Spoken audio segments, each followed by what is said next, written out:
ನಮಸ್ಕಾರ. ಬಿಸಿಲು ಭೂಮಿಯ ಮೇಲೆ ಎಷ್ಟು ಒತ್ತಡ ಹಾಕುತ್ತದೆ ಅಥವಾ ಭೂಮಿಯ ಮೇಲೆ ಎಷ್ಟು ಬಲವನ್ನು ಹಾಕ್ತದೆ? ಬೆಳಕು ವಸ್ತುಗಳ ಮೇಲೆ ಒತ್ತಡ ಬಲ ಹಾಕ್ತದೆ ಅಂತ ಹೇಳಿದ್ರೆ ನಮಗೆ ಮೊದಲು ನೋಟಕ್ಕೆ ಇಲ್ಲ ಅಂತ ಅನಿಸ್ತದೆ. ಬೆಳಕು ಅಂದರೆ ಫೋಟಾನ್ಗಳಿಗೆ ದ್ರವ್ಯರಾಶಿ ಅಂದರೆ ಮಾಸ್ ಇಲ್ಲ ಅನ್ನುವ ತಿಳುವಳಿಕೆ ನಾವು ಇಂತಹ ತೀರ್ಮಾನಕ್ಕೆ ಬರುವಂತೆ ಮಾಡ್ತದೆ. ಆದರೆ ಫೋಟಾನ್ಗಳಿಗೆ ವೇಗ ಇರೋದ್ರಿಂದ ದ್ರವ್ಯರಾಶಿ ಇಲ್ಲದಿದ್ರೂ ಕೂಡ ಅದು ವಸ್ತುಗಳ ಮೇಲೆ ಒತ್ತಡ ಹಾಕೋದು ಕ್ವಾಂಟಮ್ ಬಲವಿಜ್ಞಾನದಲ್ಲಿ ಒಂದು ರೋಚಕವಾದಂಥ ವಿವರಣೆಯಾಗಿದೆ. ಈ ವಿವರಣೆಯನ್ನು ನಾವು ಇನ್ನೊಂದು ವಿಡಿಯೋದಲ್ಲಿ ತಿಳ್ಕೊಳ್ಳೋಣ. ಭೂಮಿಯ ಅರ್ಧ ಭಾಗದ ಮೇಲೆ ಯಾವಾಗಲೂ ಬಿಸಿಲು ಬೀಳ್ತಲೇ ಇರ್ತದೆ. ಈ ಬಿಸಿಲು ನಮಗೆ ಕೇವಲ ಬೆಳಕು ಮತ್ತು ಶಾಖವನ್ನು ನೀಡೋದಿಲ್ಲ, ಅದು ಭೂಮಿಯ ಮೇಲೆ ಅಲ್ಪ ಪ್ರಮಾಣದ ಒತ್ತಡವನ್ನು ಕೂಡ ಹಾಕ್ತದೆ. ಇದನ್ನು ವಿಜ್ಞಾನದಲ್ಲಿ ವಿಕಿರಣ ಒತ್ತಡ, ರೇಡಿಯೇಷನ್ ಪ್ರೆಷರ್ ಅಂತ ಕರೀತಾರೆ. ಭೂಮಿಯ ವಾತಾವರಣದ ಹೊರಭಾಗದಲ್ಲಿ ಸೂರ್ಯನ ಬೆಳಕಿನ ತೀವ್ರತೆ ಸರಿಸುಮಾರು ಪ್ರತಿ ಚದರ ಮೀಟರ್ಗೆ 1361 ವ್ಯಾಟ್ಸ್ ಇರ್ತದೆ.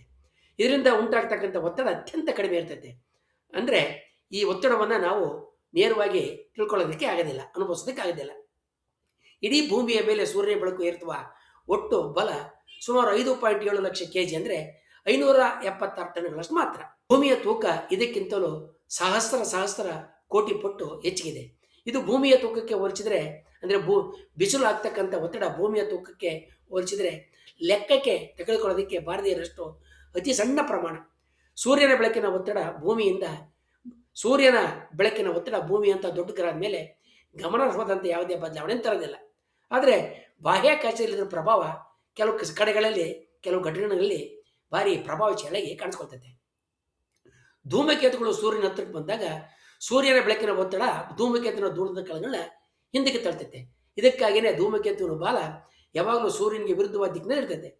ಕೃತಕ ಉಪಗ್ರಹಗಳು ತಮ್ಮ ಕಕ್ಷೆಯಿಂದ ಸ್ವಲ್ಪ ಜರುಗೋದಕ್ಕೆ ಈ ವಿಕಿರಣದ ಒತ್ತಡ ಕಾರಣ ಆಗುತ್ತೆ. ಇದನ್ನು ಸರಿಪಡಿಸೋದಕ್ಕೆ ವಿಜ್ಞಾನಿಗಳು ಸಣ್ಣದಾದಂಥ ಇಂಜಿನ್ಗಳನ್ನ ಬಳಸಿ ಅವುಗಳನ್ನ ಸರಿಯಾದ ಕಕ್ಷೆಯಲ್ಲಿ ಇರಿಸ್ತಾರೆ. ಭವಿಷ್ಯದ ಬಾಹ್ಯಾಕಾಶ ನೌಕೆಗಳು ಇಂಧನವಿಲ್ಲದೆ ಕೇವಲ ಸೂರ್ಯನ ಬೆಳಕಿನ ಒತ್ತಡವನ್ನು ಬಳಸಿ ಪ್ರಯಾಣ ಮಾಡೋದಕ್ಕೆ ಸೋಲಾರ್ ಸ್ಟೈಲ್ಸ್ ಅಂತಕ್ಕಂಥ ತಂತ್ರಜ್ಞಾನವನ್ನು ಅಭಿವೃದ್ಧಿಪಡಿಸೋದಕ್ಕೆ ವಿಜ್ಞಾನಿಗಳು ಪ್ರಯತ್ನ ಮಾಡ್ತಾ ಇದ್ದಾರೆ. ಆಗ ಸೂರ್ಯನ ವಿಕಿರಣದ ಒತ್ತಡವನ್ನು ಲೆಕ್ಕಕ್ಕೆ ತಗೊಳ್ಬೇಕಾಗುತ್ತೆ.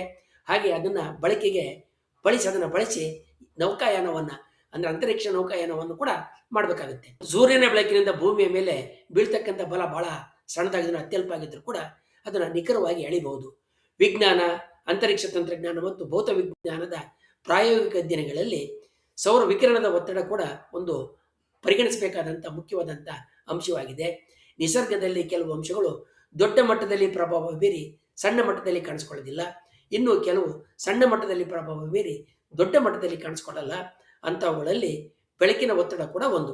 ಮುಂದಿನ ವಿಡಿಯೋದಲ್ಲಿ ನಮ್ಮ ಅನುಭವಕ್ಕೆ ಬಾರದ ಆದರೆ ಬೇರೆ ಬೇರೆ ಸಂಗತಿಗಳ ಮೇಲೆ ಪ್ರಭಾವ ಬೀರುವ ಇತರ ನೈಸರ್ಗಿಕ ಸಂಗತಿಗಳ ಬಗ್ಗೆ ತಿಳ್ಕೊಳ್ಳೋಣ. ವಂದನೆಗಳೊಂದಿಗೆ.